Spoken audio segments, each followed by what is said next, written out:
Hello everyone. Welcome to episode 13 of Talk to the Chip. Very exciting. We are back. We're back in sunny, literally sunny South London. It actually first started with quite some rain. Yeah. But that's what we like about UK weather, it keeps changing. Exactly. It's not those blank grey skies you get in places like Paris. Okay, so today we are talking about a very, very special artist. Yes, well, it's one particular album by Charanjit Singh, which is called Synthesizing, 10 Ragas to a Disco Beat. And it's a bit of a departure from what we normally cover, isn't it? Yeah, because so far we have covered more of electroacoustic or experimental electronic music or much earlier records. However, with our previous episode 12 with Yoshimura, yeah. I think we started exploring some of the more accessible pioneering electronic music records. It is still a pioneering record. I think we don't divert from that, yeah? This is definitely, it's electronic music and it's pioneering. And it's also, it's of cultural significance in a number of ways. I mean, first of all, just from the title, Synthesizing, 10 Ragas to a Disco Beat. The idea of connecting one of the highest echelons of classical Indian music, the raga, with disco music. Okay, so it's a bit funny to start with. Shall we start with some talk about raga? Can you please take us through your immersed knowledge? Well, I have to say, I'm not versed in the ways of Indian music, but a raga is basically, it's a complex thing. So it's very hard to translate using Western musical terminology. But essentially what it is a series of notes, not unlike a mode or a scale or a key, but also it's a whole series of melodic suggestions as well. Yes, it is associated with the feeling, right? It can be like the spring or winter or time of day. I see. All that sort of stuff.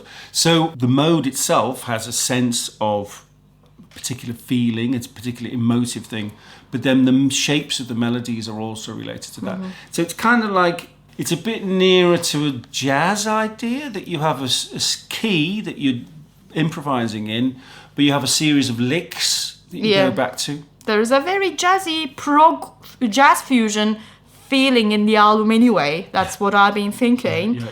But there is also a parallel between this and Makam scale. Yes. Makam, Makam is what, Elif? This is more your department, isn't it? I have to be honest, it's not. I come from Turkey, and if you study Turkish classical music, then you do learn makam. But the parallel is also the scale, but also the association of the particular scale with a particular thing.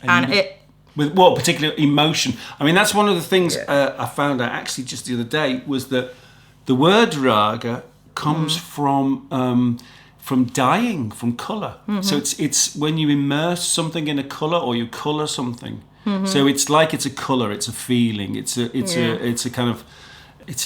colour on the spectrum. Yeah, and the forms in makam it's massive. Yeah. But also, I don't think it is very easy to study, especially if you are used to the Western art music scales.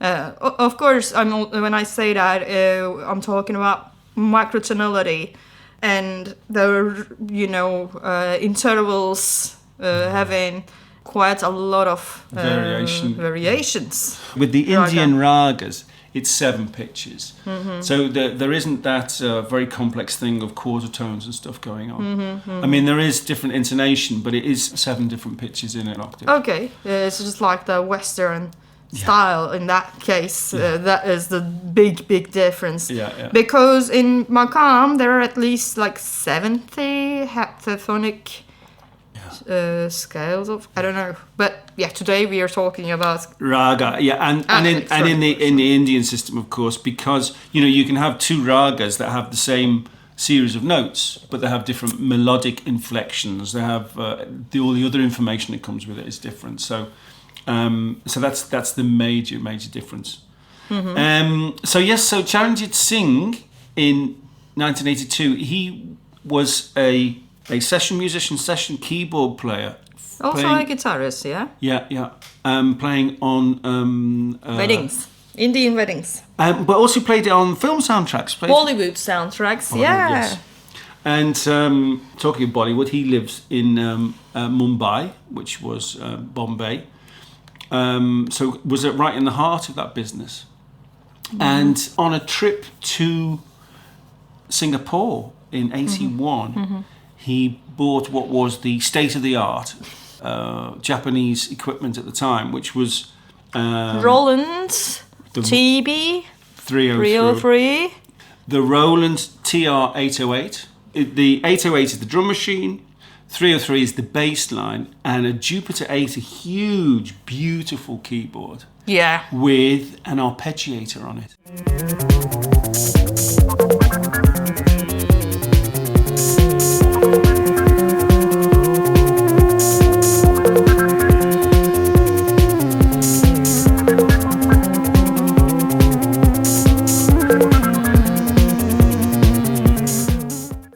So yeah, three main instruments. Yeah.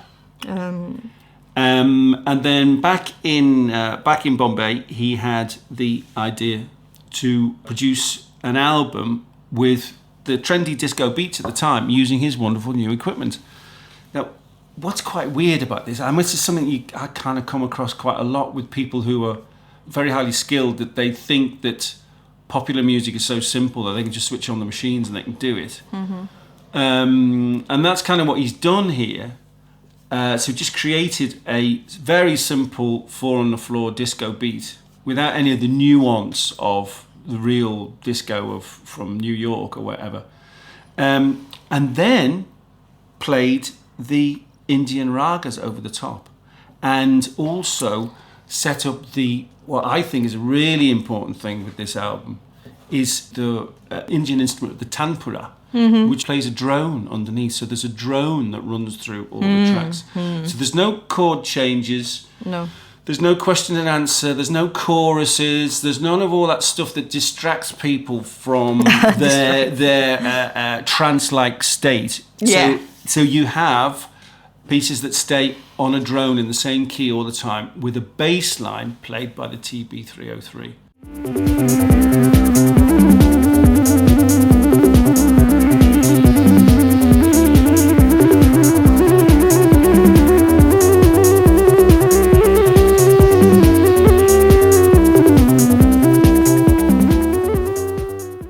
Let's also note that it was a really difficult sequencer to program, the Roland TB303. Yes. And the drum machine too, TR-808. The 808 is simpler. The 808 is simpler because you basically have 16 steps in front of you, and depending on which sound from the rhythm, you can choose what beats it's going to play on. But not very expansive. I mean, not super extended. No, the extension comes in weird places, in that you can string together loads and loads of patterns and changes of tempo and stuff. You can program things, quite complicated things, with an 808.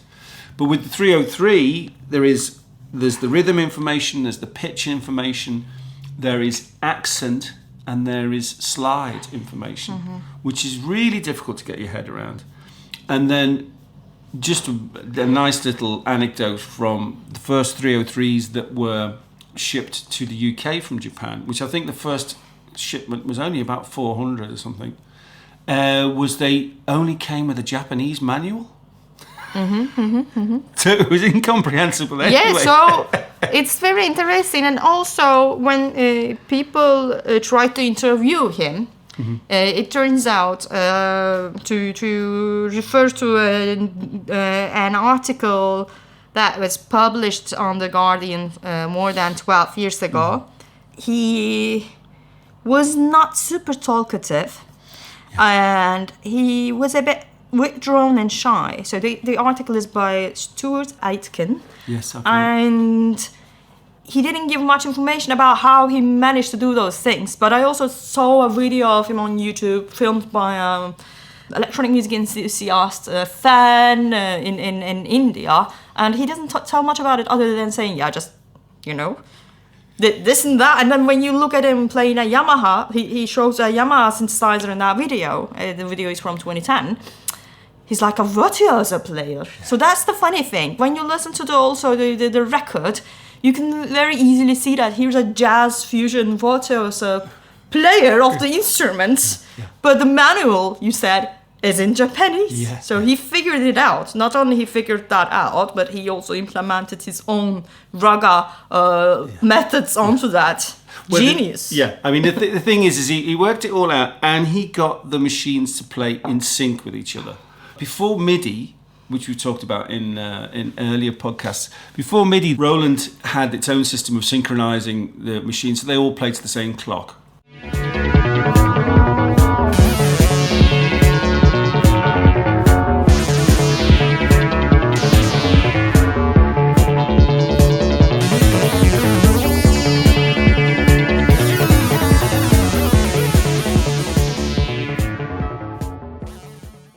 So the arpeggiator in his Jupiter 8, the 303 and the 808 would all play in time with each other. So that meant that he was free to be the virtuoso keyboard player playing the ragas over the top. And in the process, what he's done here, the reason why this is an important record is that syncing together the machines, using the 303 in that way, with a 4 on the floor beat, then moving away from Western pop music ideas of harmony, of verse and chorus and that strophe and anti-strophe thing, and using drones, it's a blueprint for the music that came later in the 80s, which was acid house. Acid house in Chicago, yeah. So this is an overdue credit in a way. And I didn't know about this record until you shared it with me, by the way. I'm not an avid listener of house music or acid house, honestly. But you are now. But now I've been obsessed with this album like ever since you introduced it to me, and I can't help playing the melodies and singing them out loud. So here it's the thing, like we don't have the traditional structures, music structures or anything. There's a lot of virtuoso going on, but the bass lines are very catchy and accessible. Yeah. And also they're really peculiar and different. So it's part of the very characteristic Roland early 80s synthesizer sounds. Well, that's the thing, is that the 303, because of the accent and slide feature, it gets you to write bass lines in a particular way. These quite big leaps and these funny little slides in. I mean, what he didn't do, which is at the heart of Chicago acid house that came later, was he doesn't play with the resonance and the cutoff frequency on the 303. He just leaves it running with the same sound. He's using the 303 to do the job that it was designed for, which is playing bass lines that you can rock out over the top of, rather than using it as an instrument that's the focus of the music.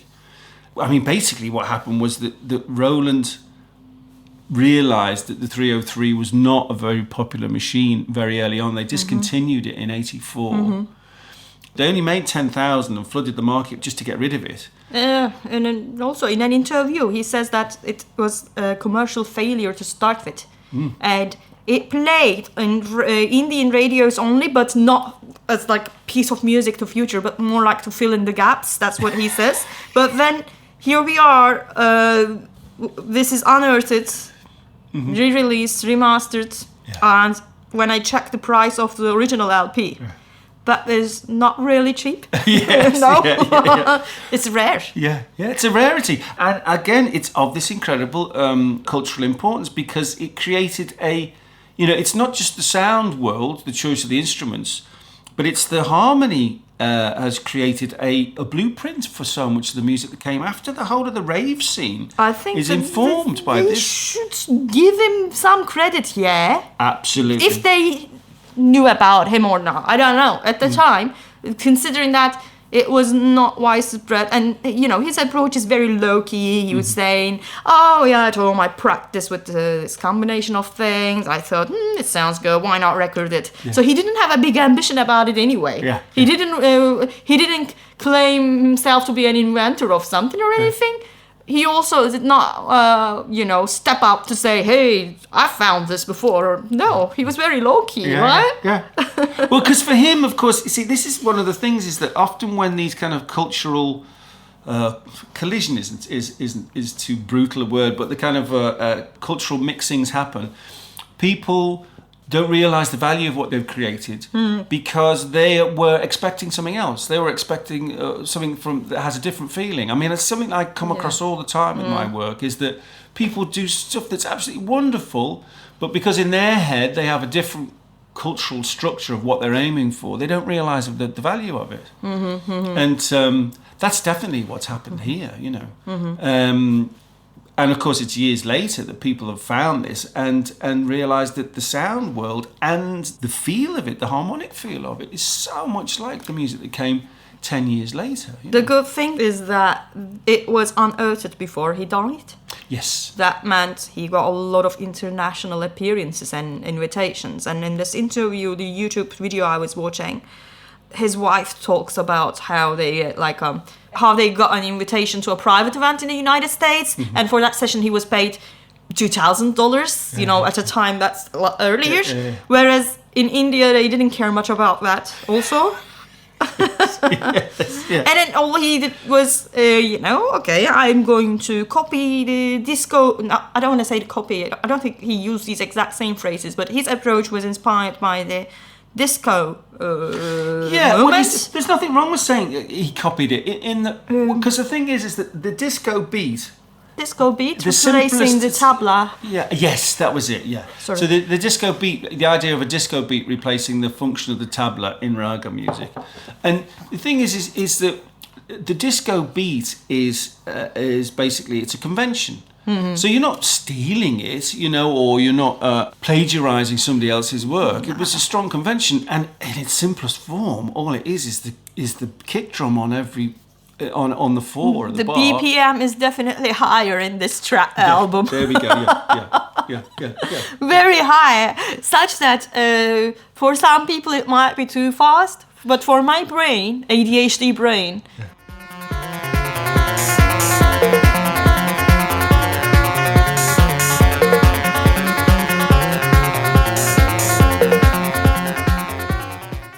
It's just like a drug or something.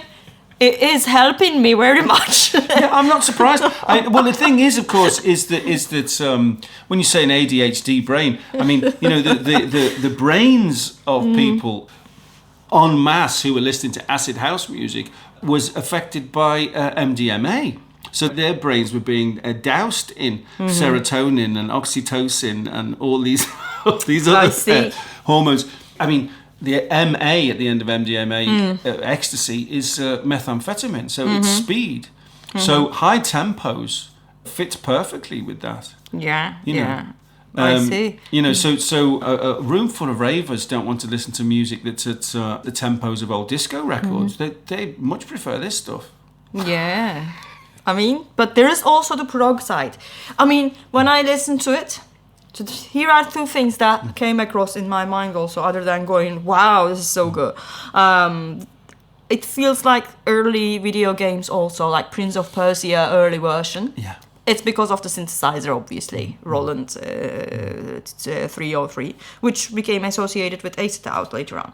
But also, it's just like, imagine Rick Wakeman in Yes doing a solo. But that's like very virtuosic solo, like Baroque Bach style soloing. Whereas here we have the Ragas scale, and someone is obviously blasting some nice Jupiter 8 and bass Roland 303 soloing here. So there is a lot of instrumentation here that is very proggy.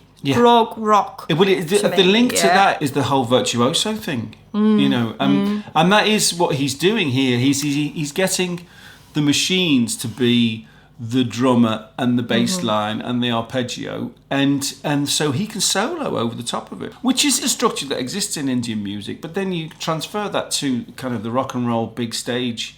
Here, it's really it's progressive rock, isn't it? Progressive rock, but also experimental in a way, which is also why we have this here today. Yeah. Experimental in the sense that he didn't know if people would like it or not, but then he said, why not try? It was literally an experiment in replacing the tabla in classical Indian music with a bunch of machines he picked up in Singapore. Definitely. That was the big experiment. Yeah, we have to thank you for actually suggesting this album to, discuss in this episode. Yes. Yeah, I mean, it's a bit later compared to the other episodes we did.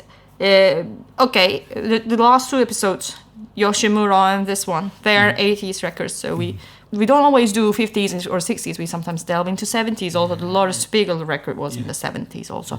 So I think it is very good to also bring and explore this unearthed pioneers whose credits are overdue, I think, Well, that's another thing, is that, credits being overdue often go hand in hand with people being from other cultures. For example, the Halim El Dab episode we did, the first electronic music was by an Egyptian. By a recorded music, yes. Yeah. And when I was researching it, when I suggested it to many people, they didn't even know about his name. Yeah. Most people didn't. Yeah.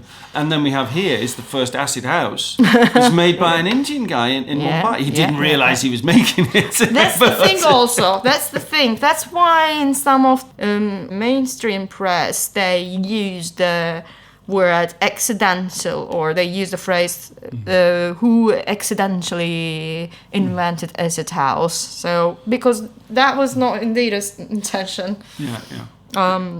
In a way, his intention was to use disco music. It was dance music, and acid house is basically it's dance music using those instruments, and that's exactly what he's done. He's made dance music using those instruments. Yeah, people didn't know about ragas, but people did dance to the beat. Yeah, so aim achieved. And he was just doing variations on the scale. Yeah, and of course, the thing is like I was saying about the harmony and this droning thing is that when you give people psychedelics and they're a rave, your sense of time changes, and the drone aspect of Indian music seems to make much more sense. Can we talk more about this drone aspect before we go? Like, are there any particular tracks in the album that have more of these drone, or is it something that we have the whole time, Every single track starts with the sound of the tanpura. Down, down, down, down. Yeah. And the thing is that classical Indian music,